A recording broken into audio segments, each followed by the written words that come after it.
உலக நாயகன் கமல்ஹாசன் நடிக்கிற இந்தியன் 2 படம் வந்து ஜூலை 12 ரிலீஸ் ஆகும்னு படக்குழு சொல்லியிருக்காங்க.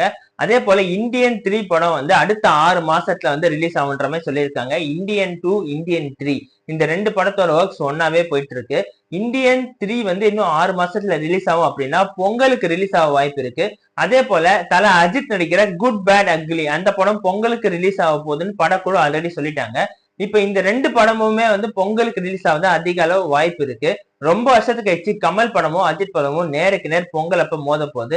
இதனால ரசிகர்கள் வந்து ரொம்ப வந்து வெறி ஆட்டத்துல இருக்காங்க. ஏன்னா வந்து அவங்களுக்கு பிடிச்ச ரெண்டு ஆக்டர்ஸ் படமுமே வந்து ஒரே நாள் ரிலீஸ் ஆக போகுது. வழக்கமா அஜித் படம் விஜய் படம் வந்து தொடர்ந்து ரிலீஸ் ஆயிட்டு இருந்த இந்த சூழல்ல வந்து அஜித் படமும் கமல் படமும் வந்து ரிலீஸ் ஆக போகுது ஒன்னா.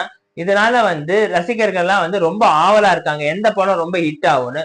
நீங்க இந்த வீடியோ பாக்குறீங்கன்னா இந்த வீடியோல கமெண்ட் செக்ஷன்ல எந்த படம் ஹிட் ஆகும்